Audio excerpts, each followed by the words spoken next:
Allow him, please. Let's go to the fuel station. Allow him, please. Sorry, please. Allow him, please. Thank you. Go ahead. So you are saying that we are in a better place now than we were in 2016? Every single thing that affects a Ghanaian, me, and a young person at home, we are better off, including even the unemployed. And let me come to the famous Napco guys.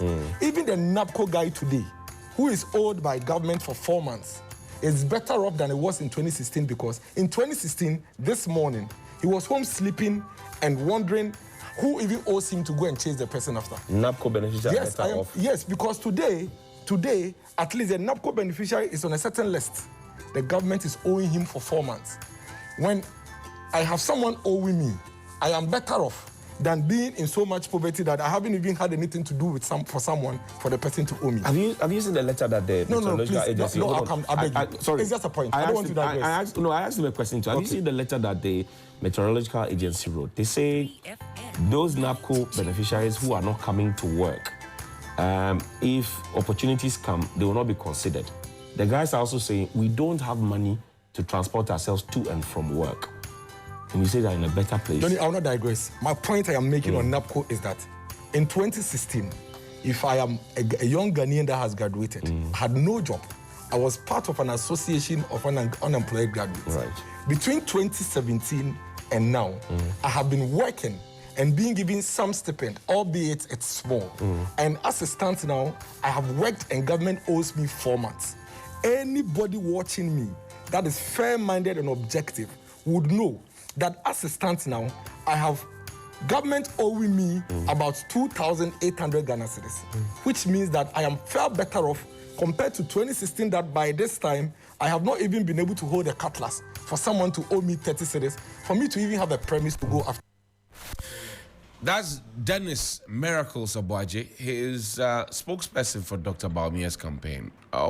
Before that, you heard Nana Kumia, his deputy chairman or chairperson of the Dr. Bawumia campaign. We'll speak to Eric Nanatechi, who is the public relations officer of the old Napconians. But Helen has a message.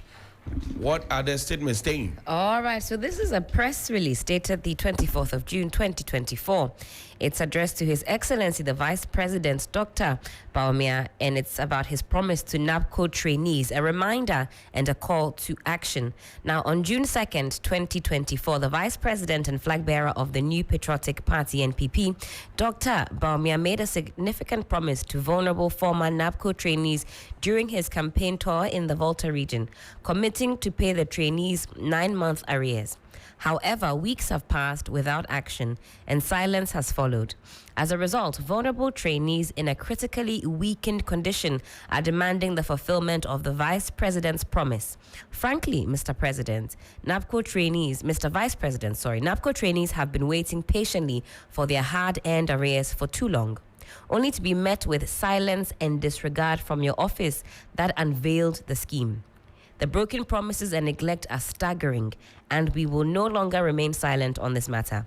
Your Excellency, we remind you that Napco trainees are struggling in this difficult economic climate, which your administration is responsible for managing. Napco trainees, once filled with hope and enthusiasm, now face a harsh reality. Unpaid arrears and unfulfilled promises to mechanize the scheme have left us struggling to survive in the grim economic outlook under your leadership. Mr. Vice President and flag bearer, we urge you to honor your promise and release our outstanding arrears without further delay. We demand the immediate payment of our outstanding arrears. Your negligence is a slap in the face to our dedication and hard work. It is time for action, not just words. Pay us what you owe as promised. Thank you. Signed, Nana Techi Eric, National Public Relations Officer, Coalition of Napco Trainees. And Nana Techi Eric is on the phone line. Nana, good morning. Thank you very much for your time. How are you doing? Good morning, Johnny. Thank you too. I'm managing. Why are you tormenting government? Very well, Johnny. This morning, let me take this opportunity to extend my warm greetings to former workaholic NABCO beneficiaries who worked so hard, who worked relentlessly to contribute their quota to the success of this country and were retrograded back to their unemployed state amidst their sacrifices towards national development. Johnny, you would recall after the expiration of the contract, government issued an official letter which ordered all of us to go back to our corporate job field for a 1-year contract. In fact, the government substituted the permanent employment he made to a 1-year contract agreement.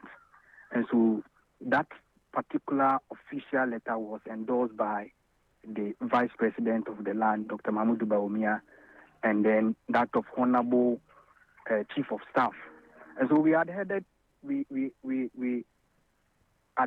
strictly to the directives from the government, and then went back to our corporate job field to work remarkably. And then after the 1-year contract, we were not paid. In fact, we worked for the whole 1 year on an empty stomach. Johnny, it will interest you to know that we have embarked on a number of activities, staged number of demonstrations to get government to pay our arrears. All these activities that we have embarked on have proved futile. An official letter, petition, was written by the coalition to the office of the Vice President, who initiated the scheme. In fact, the Napco scheme was established under the auspices of Dr. Mahmoud Bawumia. And so, as coalition, we found it very expedient to issue an official letter to his outfit to enable him add his influential voice to our plea for the payment of arrears that have engulfed the Napco scheme. That didn't yield any result. We have had number of engagement. We have had number of press conferences talking about this Napco arrears and how it is a threat to national security. When the government gets the opportunity, what they tell us is that we are better off as compared to 2016. Well, not long ago, as part of Vice President regional tour, he went to Volta region, and one of the sub-chiefs asked him that Dr. Mahmoud Bawumia, the Napco scheme was established under your tutelage, under your auspices. When are you going to pay these vulnerable Napco trainees? Because their silence is a threat to our national security. It is something serious that must be addressed.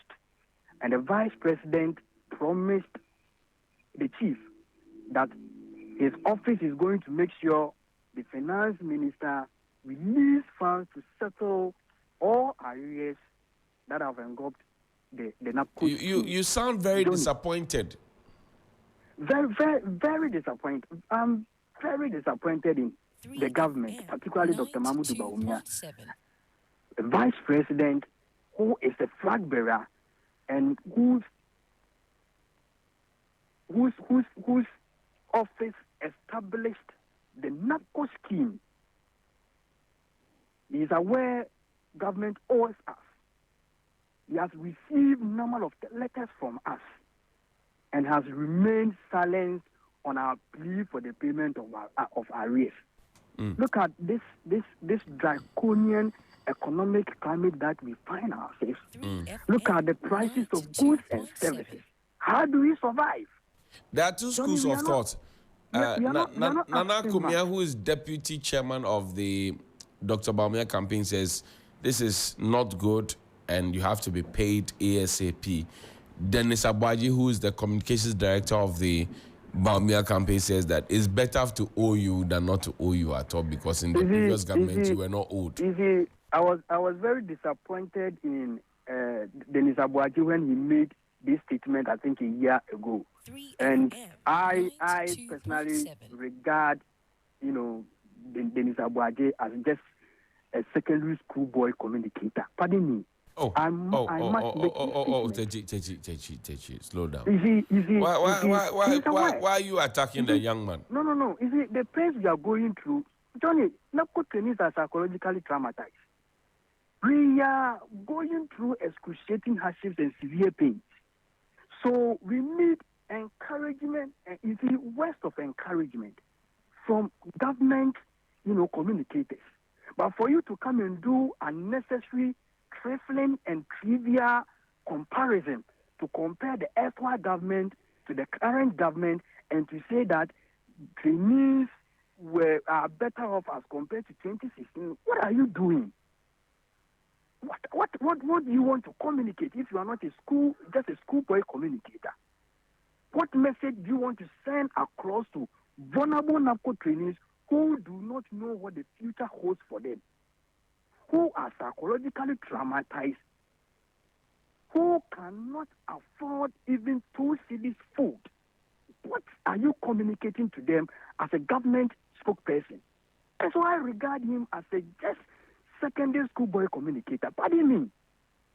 Unless he come to retract that statement that he made, that unnecessary, that trivial comparison that he made, to just call a political point for a clear political expediency. We are not asking much. We are not asking the government to build a house for us. We are not asking government to establish a passport for us. We are asking the government to pay us what we have worked for. Johnny, it will interest you to know that the allowances that we are talking about today is not a recent issue. These arrears are not recent issue. The arrears have their roots in 2021 and 2022. We are in 2024, and government is aware that Napco trainees have sacrificed so hard, and they have not been paid. Day in and day out, we issue press statements. Day in and day out, we impact on demonstration. In fact, to the extent that we have had number of demonstrations at the premises of the finance ministry, government has remained silent on that. So if as a government communicator, a well-known communicator, you come out to just try and juxtapose situation and tell us, make a mockery. The statement he made is a total mockery. So now, what are you people looking for particularly? Because you have written statements, you have held press conferences, you have had meetings, but your money still is stuck. What are you looking for? Johnny, what we are telling the Vice President for now is that the promise that he just made in Volta region, we are going to hold him accountable on that. But your former boss, Dr. Ibrahim Anyas, is part of Dr. Baumia's campaign, or you have not seen that? Yeah, very well. You see, I don't want to talk about Dr. Ibrahim Anyas. You have to talk about him because that's your boss. Yes, he's my father, and he knows that. I have a very good relationship with Dr. Ibrahim Anyas, but he has remained silent on these Napco areas whenever I question him. And I think that maybe he has ended his political career. We are waiting for him to make a comment regarding Dr. Mahmoud Bawumia's candidacy, and we will face him squarely with greatest respect. We are waiting for Dr. Ibrahim Anyas, who is my father, whom I have a very good relationship with, to just make a pronouncement regarding Dr. Mahmoud Bawumia's visions and message for the youth. And he will welcome the number of press releases, number of press statements that we will issue to counter and disregard his statement. Because he has failed. We are very disappointed in Dr. Ibrahim Anyas that we don't even want to hear his voice. All this while, he is aware. And I believe that he still receives salary, and so he doesn't care about Napco beneficiaries. Yes, he doesn't care about Napco beneficiaries. Napco CEO, that you supervise the scheme. Beneficiaries are owed 9 months arrears from 2021, 2022, and we are in 2024. And you think it is not expedient to talk about? You think he thinks it is not expedient to order government, to put pressure on government to release funds, to put a smile on the faces of vulnerable Napco trainees who are going through severe hardship.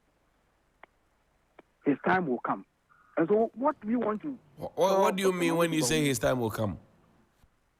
Oh, very well. That is why I made a statement earlier on that we believe that he has ended his political career. Yes, because he is part of Dr. Mahmoud Bawumia's campaign team. And anytime he comes out to talk about the visions of Dr. Mahmoud Bawumia, we will issue press statement to discredit him. He lacks inherent credibility to even talk for what do you call it, Vice President Dr. Mahmoud Bawumia. He lacks that inherent credibility. He does not possess any credibility to be a spokesperson or deputy manager or whatsoever for Dr. Mahmoud Bawumia. So we are waiting for Dr. Ibrahim Mayas to just open his mouth and make any statement regarding the visions, regarding the messages that Dr. Mahmoud Bawumia have for the young people of this country. We are just waiting for him. Are you going to hit the streets? Because the last time you tried, it was shambolic. The people didn't turn up. This time around, we've all gone through the pains. Yes, if you are in the CPP, if you are in NDC, if you are in the MPP, I think we all buy food at the market, and we know how the inflation is galloping. Napco trainees are aware of their situation and what they are going through, and so the pressure that I am receiving as the spokesperson for the coalition is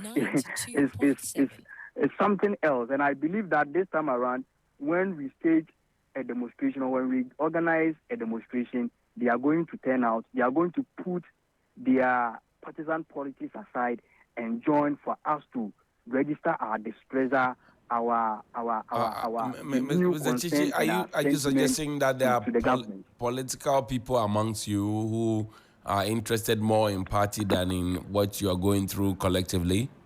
Oh yeah, exactly. There was when Napco was very effective, a group was formed in the Ashanti region that was managed by Dennis Kwakwa. He was then Napco coordinator and also a regular executive member of the NPP.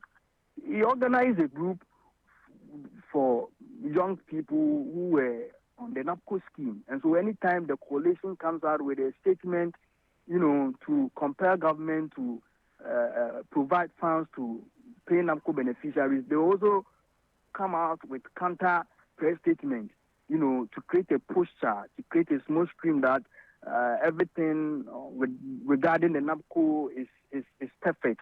The Napco is working at the time, very well. So there are people who are into politics and who are part of the scheme, and they have been creating a smoke screen. They have been painting a fake picture that everything is well. And I believe that they are also going through the pain. I believe that if payment is made today, probably they are going to be affected, and it is going to put a smile on their faces. And as I speak to you, most of them, they have regretted their actions. They have regretted, and they are the people who are even putting pressure on me to organize a demonstration so that they will attend the demonstration and then confess and register their displeasure to the government. Helen has a question for you. Helen? Nanatechi, good morning to you. Good morning, madam. Hope you're doing well. I can certainly hear the frustration in your voice. Correct me if I'm wrong, but did you petition the Office of the Special Prosecutor at some point on this Napco matter? Yes, please. Okay, what was the outcome of that? Any joy from those quarters? The feedback that was given by the OSP was that we are going to probe further, to find out if there is a substance in the case that we submitted for to them, and then they will get back to us. And then since then, we've not heard from them again. Okay, so you've been fighting on different fronts. I just wanted to make sure that was an avenue that we petitioned the Office of the Special Prosecutor, because when we look at the amount of money that the government claims it has spent on the Napco scheme, it's not acceptable. And if the government has spent such an amount of money, why is it that as we speak, 9 months arrears have not been paid? And so the money is still huge, and we want to know where exactly these monies pushed to, and what exactly the monies were used for. That is the reason why we petitioned the OSP to, probe further into the dealings of the Napco scheme entirely. But he wrote to us that he's going to probe further and find out if our case is very substantive, if there is, a substantive issue in our case, and also to provide prima facie evidence to support that, and we will hear from him. And Techi, how does he feel that you were used as a campaign message? Napco, 100,000. You remember all those figures that were thrown out there. Now, yes. When the government talks, or if you like, Dr. Baumia, Nanado, everybody who is communicating for the party talks, they don't mention you at all. How do you feel? First of all, they lied. You remember they came out to tell the public that about 40,000 Napco beneficiaries have been employed to the permanent mainstream job. You remember? And we challenged them. So they lied. And they also promised us of permanent employment prior to 2020 general elections, which led to the introduction of a career pathway transition process that was categorized into 3 options: permanent employment, entrepreneurship, and then further learning. They could not actualize that promise. And then also, they gave us 9 months, 1 year extension. And that 1 year extension, they owe us. They've not been able to pay us. We worked on an empty stomach. And so now, they feel guilty to count Napco as one of their achievements because they have failed. They themselves are aware. The government is aware. Dr. Mahmoud Imamia is aware that with regards to Napco, they failed woefully. And so they are not factoring it into their achievement because of the embarrassing fact of 9-month arrears, and then also their failure to actualize the career pathway transition process that was option to Napco beneficiaries into the permanent mainstream job. And we have cautioned them. I have personally cautioned them in the media space that if they make any attempt to capitalize on Napco to gain, political vote, or Napco, the coalition will intercept any signages that makes an attempt to capitalize on the vulnerability of Napco trainees for political expediency. I have cautioned them severally in the media space, and so now they do not even factor Napco as one of their achievements because of the embarrassing fact of the 9-month arrest, and then that of the unfulfilled promise of permanent employment. This must be a real pain to you and to the many who thought that this was going to be the game changer in terms of job and permanency, if you will. What do you say? Well, we are very disappointed in government. Napco trainees are very disappointed, very, very disappointed. In fact, we never thought of this disappointment. If we looked at the solemn promise that was made by the Vice President himself and other, politicians, Dr. Mahmoud Baumia, so on and so forth, we never thought of going through this excruciating hardship as young people, as nation builders. But what I want to say is that this is not the best way to manage this country. The pains in us, the pains that we are going through, the excruciating hardships that we are going through, is not something that is welcomed. It is a threat to our national security.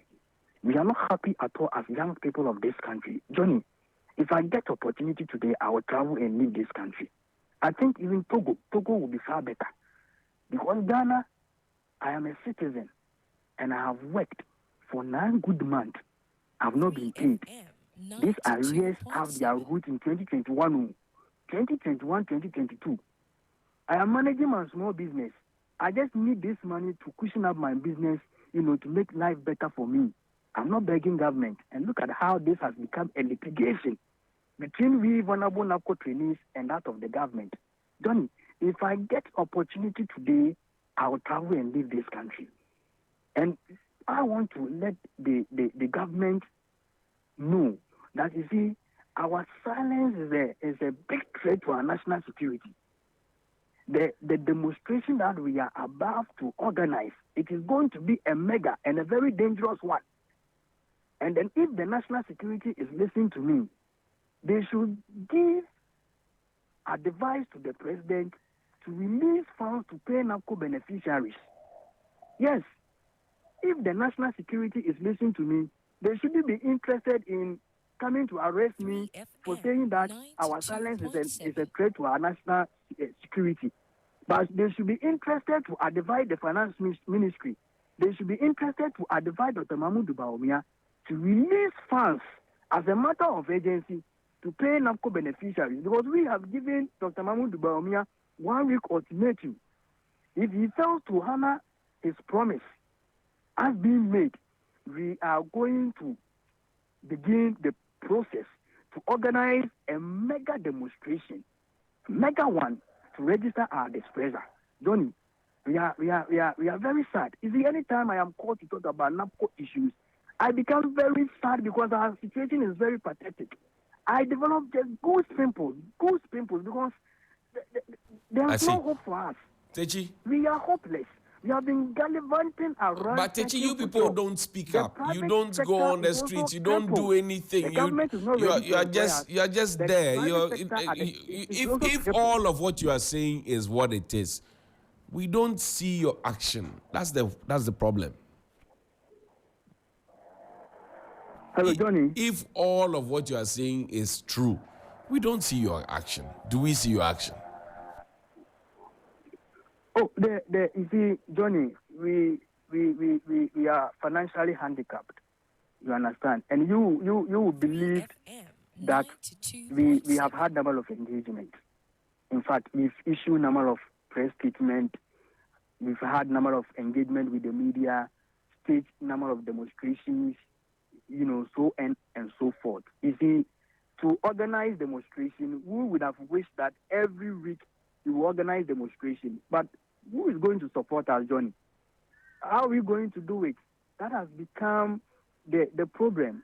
You understand? And so the little opportunity that we get, we speak to the media. Okay. And we believe that the media also have power to add, its influential voice to our plea for the payment of arrears and what we are going through. But this time around, we are going to do something. Eric, we are going to let the vice president know that we have not relented and we are counting on him. We don't want this promise to be the usual rhetoric. We want action, not just words. Eric Nanachichi, I thank you very much indeed for your time. He's the PRO of the Napco beneficiaries who are owed months of arrears. And he spoke to us here live on 3FM 92.7, 35 minutes after 8. Ibrahim Mutala Mohammed is the Member of Parliament for Tamale Central. He's seated in flesh and blood. And Helen is all excited. Rastam.